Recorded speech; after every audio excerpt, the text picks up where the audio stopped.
우선 오늘 그 유인물 한번 볼까요? 네. 사람 인연이란 게 참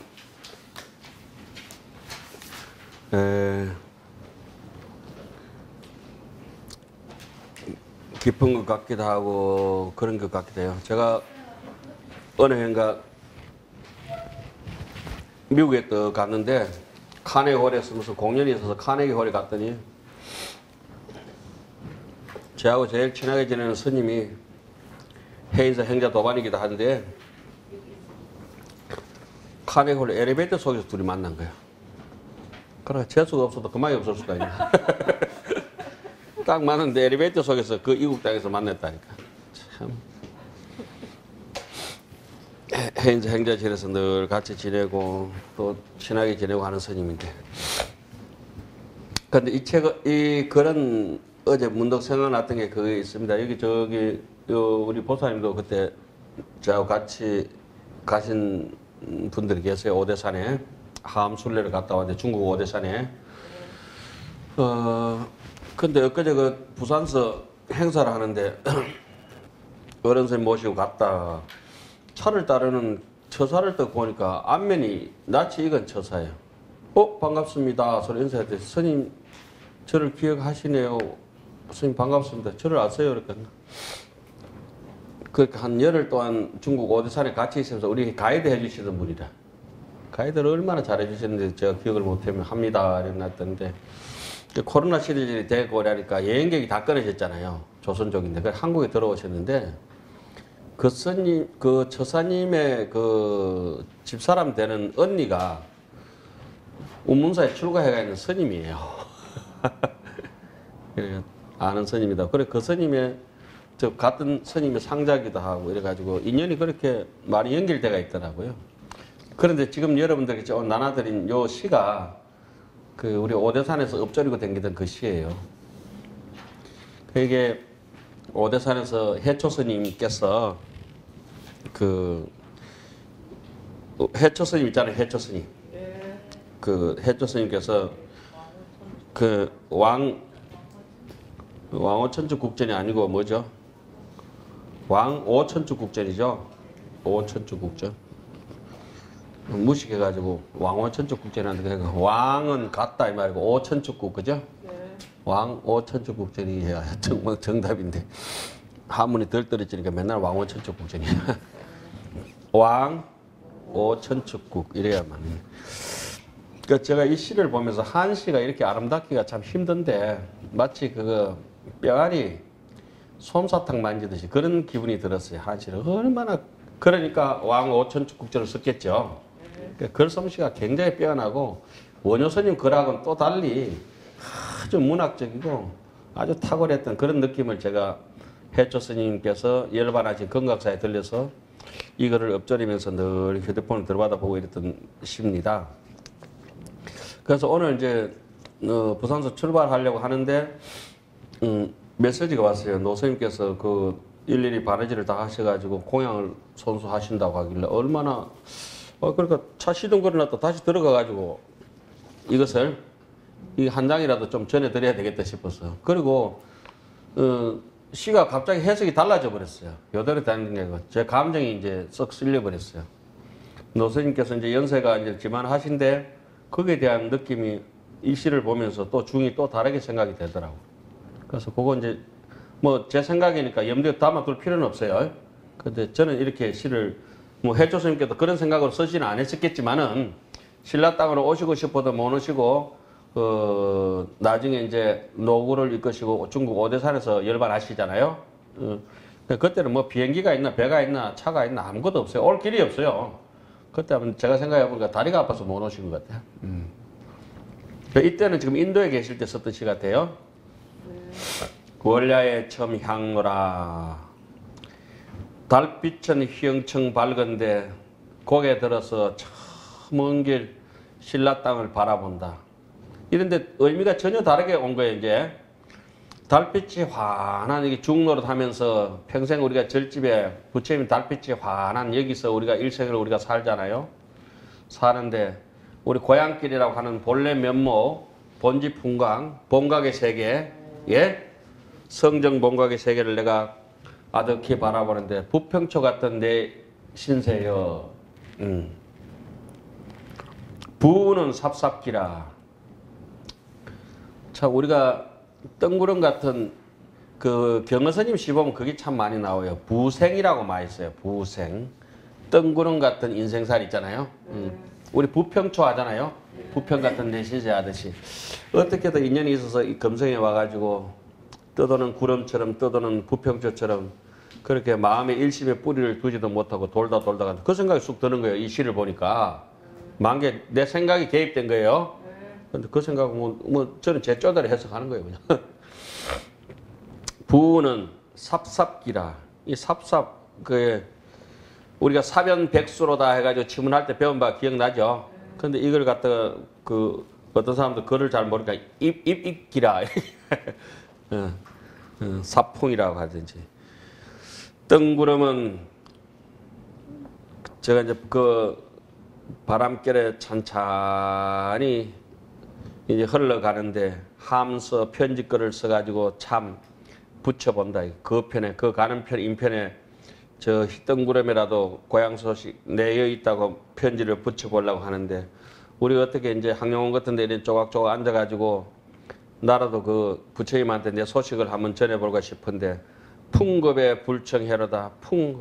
우리가 어떤 바람에 휩쓸려 살잖아요. 급한 바람이 급하니까 구름은 듣지도 않고 휑하니 가버리는 거죠. 이제.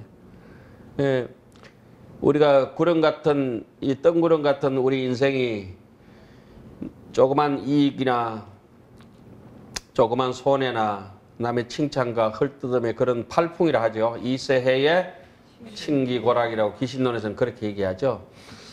이익이나 손해나 괴롭고 즐거운 게 고락에 얽매인 고락의 그런 바람결에 거기에 우리가 인생이 나부끼는 바람에 그런 팔풍에 흔들리면서 그 뜬구름 같은 인생살이가 그냥 쓱 다 지나가고 있잖아요, 지금. 그죠? 그런 생각이 드는 거예요. 가슴이 짠하더라고, 이게 보니까. 바람이 급하니까. 그러니까 뭐냐라면 세상 바깥에 사람들 그래. 아들 키운다고 내가 인생 돌볼 여가 어딨노? 뭐 하다 보니 다 늙어붙다. 이렇게 얘기하잖아요. 중도 마찬가지요. 뭐 할 짓 없어서 맨날 중이 무슨 할 일 있나요? 맨날 맛있는 거 먹고 잠 많이 자고. 그죠? 그래 살아 되겠나? 그러다가 어영부영 하다가 임념인간하야 수성소야로다. 도철인순하야 임념인간하야 수성소야로다. 마지막에 갈 때는 뭐 농종노후하야 촉사면작이라. 늙어서 우리가 그런 바람결에 휩쓸려 댕겨서는 안 된다 이 말이죠. 아국은 천안북이라. 신라 땅이라 해도 되지만은 우리가 수행하는 입장에서 보면은 님의 침묵 읽는 것처럼 그죠? 조금 더 성화시켜도 괜찮아요. 내 나라는 우리는 대한민국이 아니라 서방정토 극락세계 안양국이다 이 말이죠. 내 나라는 천안북이라 저 북쪽 끝에 있는데 해줬으면 그랬었겠지만 나는 그렇게 안 하다요. 타방지에 우리가 어떻게 극락정토를 잃어버리고 생멸의 그런 모퉁이에 서가지고 변두리에서 지지밀렬하게 살아간다 이 말이에요. 타방지에서 각서라. 제가 빨간 걸로 이렇게 해놨잖아요. 그게 운율입니다. 운자입니다. 운자. 예? 운자고 이건 척기식으로 이래가지고 오원율시라고 그래요. 율시라고 하는 거는 그 사연으로 형성되어 있어요. 1년에 두 구절씩, 두 행씩 기성정결로 해야 되가 있잖아요. 그죠? 근데 그걸 율시라고 그러고 율시를 굴을 자르면은 네 구절이 돼요. 그거는 오원절구라 그래요. 그 절구와 율시는 알죠? 그 율시는 8구절로 8행으로 되어 있고 절구는 4행으로 되어 있어요. 우리 보통 장암연불은 7은 절구로 되어 있죠. 7자배기로 그 4행으로 되어 있잖아요. 글 좀 잘하는 선생님들은 이제 동산 양계하산 같은 분들을 보면은 5은 율시나 7은 율시나 이렇게 많이 쓰죠. 보통 이제 글 쓰기 제일 편한 게 7은 절구예요. 그런데 일남의 무효아니라 이 남쪽 나라는 따뜻해서 기러기도 오지 않는데 수여향 님비려 누가 저기 계리모로 가서 내 소식 전해줄 거나 어떤 선지식 만나가지고 참 한번 달라붙어 볼 거나 하는 생각이 있어요. 뭐 그래도 이러나 저러나 기신론을 공부해야죠. 그리고 마지막으로 뭐 한번 해봅시다. 송월교감. 소나무에 그냥 소나무에 별 달빛이 쏟아져봤자 별 의미 없어요. 저번에 뭐 조계종 그왜그 상월 선언이라고 결사한다고 난리구슬을 했는데 있잖아요 또. 예? 그런 것처럼 그 상송결조 수월허금이라 하거든요. 그게 원래 상월이라 하는 말이 상송결조, 상송, 소나무에 쓰리가 내리더라도 결조, 아주 고결하고 청결하고 지조를 지킨다. 상송결조. 그 세안도에 보면은 추사 김정희 세안도에 보면은 공자님이 한 말씀이 나오죠. 세한연후에 송백이 후조라. 아주 한 추위가 몰아친 겨울이 엄동선알이 다 지나고 나니까 소나무가 늦게 시들은 줄 알겠더라. 사람도 그 열심히 이렇게 우리가 학문에서 공부해보고 나는데 누가 결석했는지 다 알잖아요. 송백이 후조라. 누가 살아남는지 누가 그게 이제 상송결조, 수월허금, 수월 물에 비친 달은 그 수월허금이라고 흉금 없이 흉어물 없이 한다 하잖아요. 그죠? 물에 비친 달이 그 뭐 집착이 없잖아요. 수월도량. 그러니까 물에 비친 달처럼 소나무에 서리가 내리더라도 어떤 인고의 세월이 오더라도 그 저기 고난의 시간이 인데 닥치더라도 다 견뎌내고 정진하면서 집착 없이 사는 것을 상월이라 하죠. 상월. 그 정확하게는 보면은 상송결조 수월허금. 예 시에 나와요. 근데 그걸 갖다가 불교 신문에 보면 아시겠지만은 어떤 선생님이 거기에 이제 시를 붙여가지고 평을 해놨어요. 영 딴 뜻으로 해놨어. 상월선언 있잖아요. 그 저 불교 신문 찾아보면 돼. 그렇다고 그 스님을 비판할 수는 없잖아요. 텔레비에 맨날 나오셔요. 그런데 정확한 뜻은 상송결조 수월허금이라고 이렇게 찾아보세요. 그래 좀 찾아나 보고 조금 그 평을 하든지 해야 되지. 예. 자꾸 저 나무래서 좀 미안합니다만은. 아이고. 자, 오늘은 이제 저 상속상 지금 한 18분쯤 남았어요. 두 번 상속상까지만 하고 이제 안 할 거예요.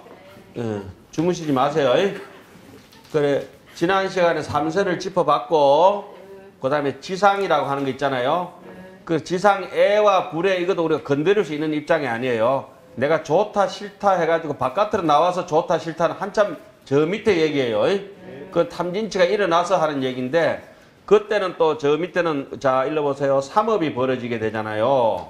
삼업이 벌어지면은 먼저 삼업 중에 제일 먼저 뭐가 일어나요? 의업이 일어나요. 의업을 우리는 탐진치라 하잖아요. 탐의 중재 금일참회, 진의 중재 금일참회, 치암 중재 금일참회 하잖아요. 조금 늘리면은 탐진치를 늘리면은 뭐예요? 탐진치 만의견이라 하잖아요. 그죠?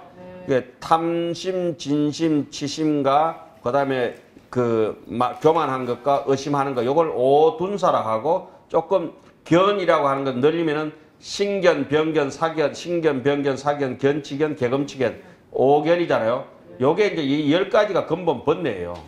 그 조금 전에 얘기했던 아와 아소 하는 게 얘기했잖아요. 이게 바깥으로 나와가지고 아와 아소가 된 거는 신견이라 그래요. 신견.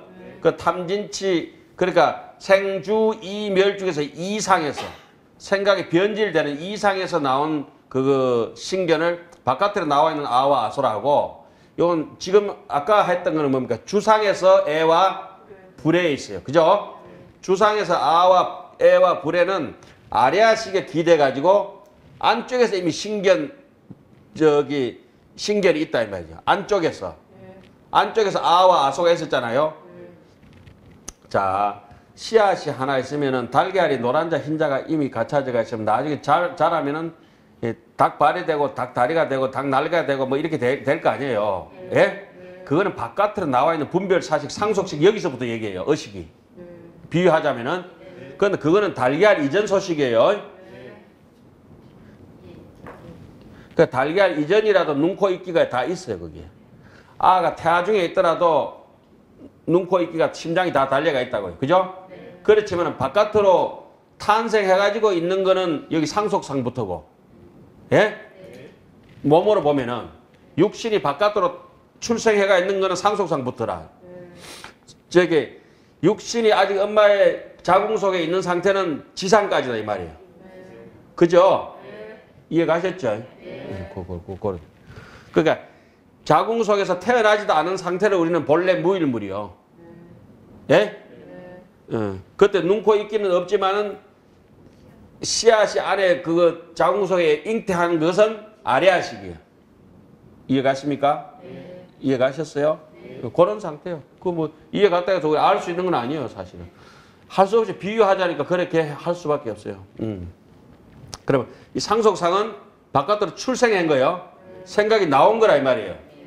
그 안쪽에서 좋다 싫다는 게 안에 품고 있던 게 바깥으로 나오면 뭐가 돼요? 괴롭다 즐겁다로 자라게 되는 거예요. 예?